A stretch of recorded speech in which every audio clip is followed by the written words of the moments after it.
الحمدللہ رب العالمین الرحمن الرحیم۔ السلام علیکم ورحمۃ اللہ وبرکاتہ۔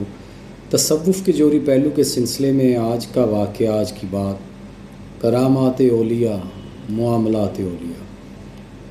ملہب خلیفہ وزیر کا بیٹا ایک دن حضرت مالک بن دینار رحمۃ اللہ کے قریب سے فخر اور غرور کی چال چلتا ہوا گزرا۔ حضرت مالک بن دینار رحمۃ اللہ نے اسے نصیحت کرتے فرمایا، اے لڑکے، کیا اچھا ہو اگر تم تکبر چھوڑ دو۔ وزیر کا بیٹا کہنے لگا، کیا تم نے مجھے پہچانا نہیں؟ تو آپ نے جواب دیا، کیوں نہیں، میں تو تمہیں بہت اچھی طرح جانتا ہوں۔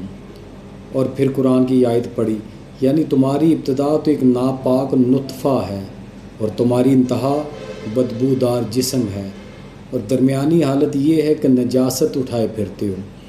یہ سن کر لڑکے نے سر جھکا لیا اور آئندہ کے لیے توبہ کی۔ اب اس واقعے کا جوہری پہلو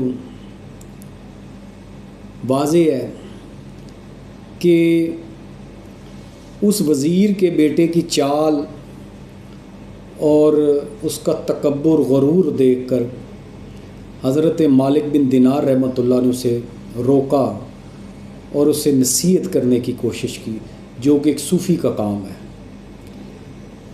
تو جب نصیحت سننے کے بعد اس نے کہا کہ کیا تو مجھے جانتا نہیں، یعنی تمہیں پتہ نہیں کہ میں موجودہ جو ایک خلیفہ ہے اس کے وزیر کا بیٹا ہوں اور تو مجھے ٹوک رہا ہے؟ تو آپ نے جو جواب دیا ہے وہی اس واقعے کا جوہری پہلو ہے کہ ہاں، میں ہی تو تمہیں اچھی طرح جانتا ہوں کہ تیری ابتدا جو ہے وہ ایک ناپاک نطفہ ہے اور تیری انتہا ایک بدبودار جسم، یعنی جب تو مر جائے گا، اگر تجھے فوراً قبر میں نہ لٹایا گیا تو تیرا جسم جو ہے وہ سڑنا شروع ہو جائے گا، گلنا شروع ہو جائے گا اور اس میں سے بدبو آئے گی۔ اور ابتدا جو ہے وہ ایک ایسا نطفہ ہے جو انتہائی غلیظ جگہ سے، یعنی ایک ایسی جگہ سے نکلتا ہے کہ جس پہ تو نے کبھی غور نہیں کیا۔ میرے بابا جی فرمایا کرتے تھے کہ پیشاب کی ایک چھینٹی ہے نا، ایک قطرہ، وہ بھی جو پیروں میں گرتا ہے اگر آپ غور کریں تو، اور درمیانی حالت یہ ہے کہ تو نجاست اٹھائے پھرتا ہے، یعنی تیرے اندر جو ہے وہ تمام تر جو بیماریاں ہیں، جو تو کھاتا پیتا ہے، تیرے اندر جو جمع ہوتا ہے فضلے کی صورت میں، اور وہ تو اس وقت تک اٹھائے پھرتا ہے جب تک تو اس سے فارغ نہ ہو جائے۔ یعنی تو کیا ہے؟ تو کچھ بھی نہیں ہے۔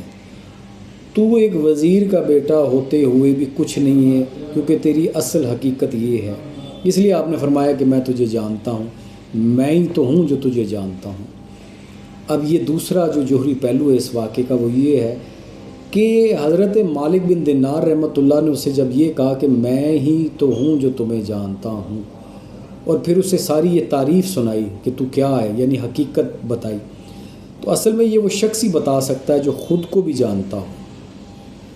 اب حضرت مالک بن دینار رحمۃ اللہ چونکہ خود کو بھی جانتے ہیں کہ انسان کی حیثیت کیا ہے، عبد کی حیثیت کیا ہے، اور خود کو جاننے والا ہی جو ہے وہ دوسروں کو بتا سکتا ہے کہ تو کیا ہے۔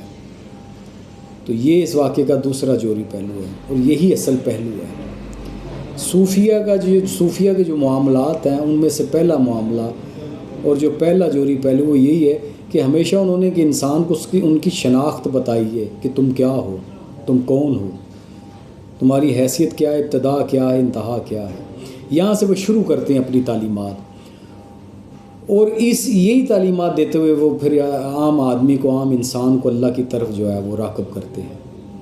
تو یہی وصف ہے تمام اولیاء اللہ کا، صوفیاء کرام کا۔ تو اللہ تعالیٰ ہمیں اپنے آپ کو جاننے کی توفیق عطا فرمائے، اور تمام اولیاء اللہ کا اسی مقام اور مرتبہ سمجھنے کی توفیق عطا فرمائے، اور ہم سب کو مقام شرف عطا فرمائے، آمین۔ شکریہ۔